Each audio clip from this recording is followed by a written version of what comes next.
I want to bring in Gregory Smithsimon, professor at the Brooklyn College, into the program now. It's great to have you on the program, Gregory. I want to first of all get your reaction to Biden's announcement that he's finally stepping down.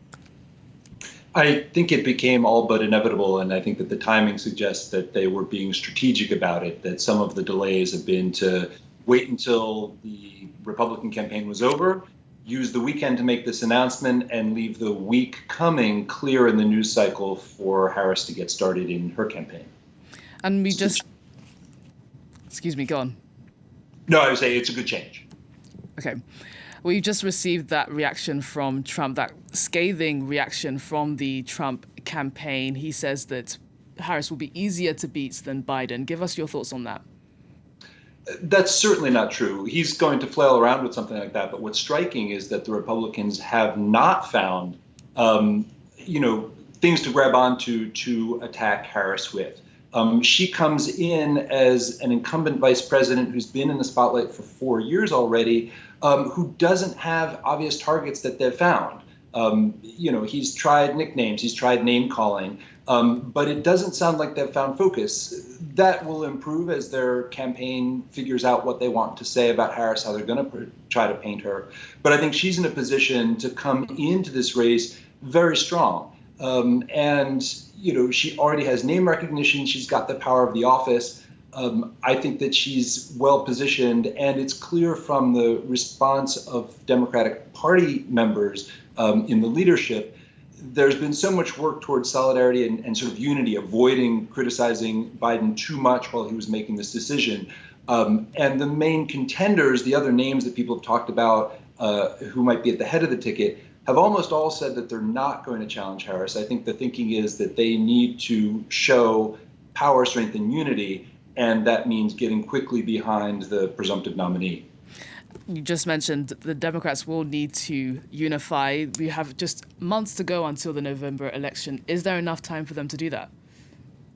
I think there is, and I think that's probably why it's going to be Harris. They will never do a decision at the convention. The 1968 convention is too sore in their minds. And they also wouldn't leave the field open for Trump to make attacks without someone at the head of their ticket to make their own affirmative statements about what's going on. So I think that it's going to be imperative that the Democrats coalesce around someone almost immediately. The other thing to bear in mind is that Harris is Asian American and African American. A lot of those swing states are quite diverse, thinking about Michigan, Pennsylvania, Georgia.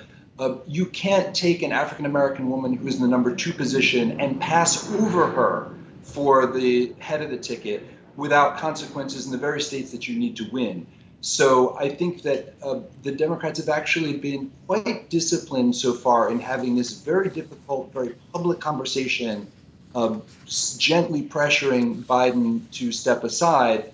I expect that they're going to maintain much of that discipline in the coming days, because if they don't, it's all for naught. This only works if it doesn't lead to disorder among the party. And so I think that everyone understands that in order to beat Trump, they need to have a sense of what's happening next very quickly. I do want to get your thoughts on Biden again. He's going to stay as president until November. He's had a long and illustrious career.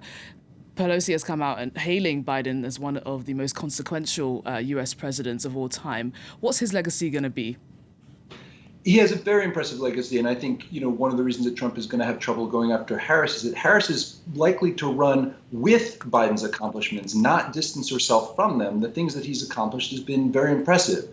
The Inflation Reduction Act, which is a huge sort of Green New Deal program, a lot of the other policies that he's pursued have been very popular.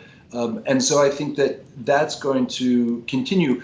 In terms of Biden being in office, after the press conference with NATO, I think people had legitimate concerns about the work he could and could not do as president.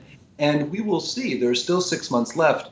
One of the reasons it's probably important to have Harris at the top of the ticket is that it's not out of the question that Biden might have to step down, at which point Harris would be the incumbent president.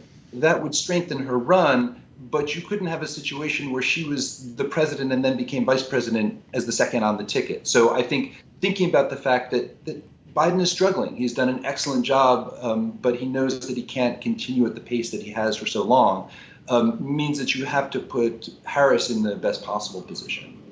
Gregory Smithsimon, Professor of Sociology at the Brooklyn College. Thank you so much for joining us on the program. Thank you also for your insight.